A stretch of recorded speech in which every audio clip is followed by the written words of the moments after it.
One foot in the grave. Every morning the man steps outside, except when the weather is really bad. He carries all tools he thinks he's going to need under his arms. Sometimes he has to go back inside to get even more. It appears he has stored a lot of paint, grout and the like in his basement. His house doesn't need the daily restoration, a beacon of beauty in otherwise destroyed surroundings. All wood has been painted to a high shine, the pointings between the red bricks have been whitened so it looks a lot like a dollhouse. I wouldn't know what remains to be done. In fact, it's looking ridiculous as it is. But he's more resourceful than me. At first I decided for myself he had become unhinged. I wasn't surprised. It's quite a thing to have to bury your entire family in your garden by yourself.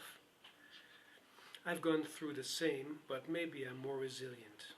Also, my family was smaller. I think he's about 60. He's my next door neighbor. I've barely talked to him.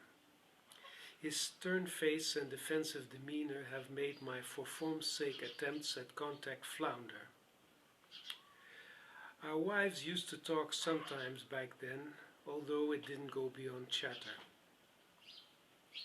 I know nothing about him, no frame of reference to explain his behavior.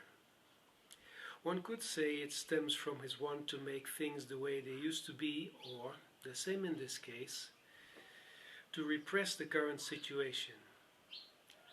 Whatever the case may be, I don't know enough about those things to make a sensible point. On the other hand, I'd never make fun of his useless labor, although I am sorry I can't even talk to the only person alive around here. Initially, I didn't pay much attention to his work. His house was indeed damaged, just like mine, by the way, so there was every reason for fixing. I never did anything of the kind. It doesn't come easily to me, and I didn't see the point given the circumstances. I thought it better to stockpile food. For months I've used cars and trucks I'd found to drag cases of cans and drink to my basement. When it was full, except for a narrow walkway, I started filling up the rooms. I took care, working by long lists, to have as much variety as possible. There's plenty. Shops and storerooms are open and quiet. Maybe I shouldn't have done all this. I could have gone out every day to gather my meal. But it seemed better to have it all handy. You never know what will happen next. Daily I open a few cans and find a wine to match. For now that's all right, but I imagine this canned food will become a drag in time. Also, it seems unhealthy to me, even armed with the big bottles of vitamins. In time, after my house filled up, I became more attentive to my environment and noticed the compulsiveness of my neighbor's efforts. Oddly, I couldn't disengage myself anymore. Instead of walking by indifferently, I had to look and monitor the work, guess which part will come next, or carefully judge the colors of paint used. I even took a chair and watched him day by day, only pausing to prepare meals I would eat outside. I found it soothing to watch his efforts, to decide a part of his house after he put his shoulder in. He must be a craftsman, looked even better and newer than before. In hindsight, it has been good to get the necessary food in the house and not let myself become dependent on daily plunderings. I thought I'd come through without physical or spiritual harm, but one day, when I'd gone into town for a bit to see if I could find a certain brand of wine, my left foot simply snapped from the leg upon entering my house.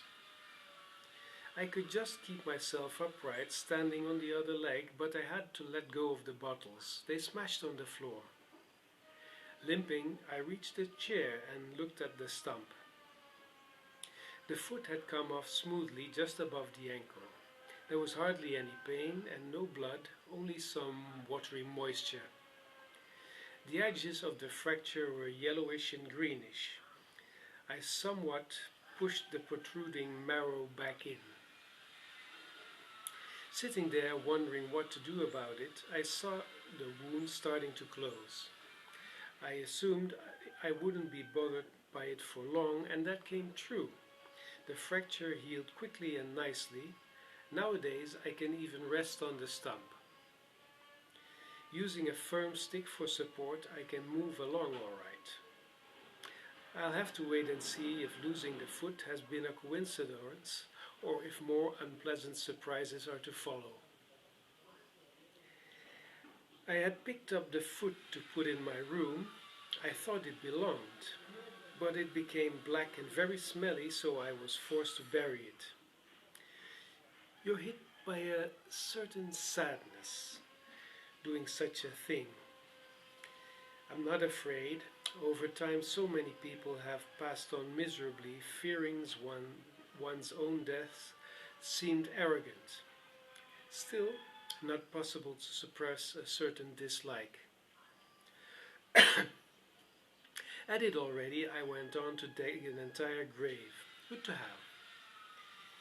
Only when ready, it came to me how useless my work had been. I couldn't count on my neighbor. He has his house. Still, though I can still get about, it's very tiring and I limit it as much as possible. There I am in front of my house all days in the easy chair, my stump on a stool, watching my neighbor's steady labor. I've grown to appreciate him a lot. Well considered, this is better than small talk. Assume he turns out to be a bore. Statistically, chances are that he would be. My relative peace would be gone. This morning he went up the ladder to his roof and started cleaning the roof tiles one by one. I was interestedly watching this for a few hours before I caught myself approving of this action. My initially critical attitude had disappeared.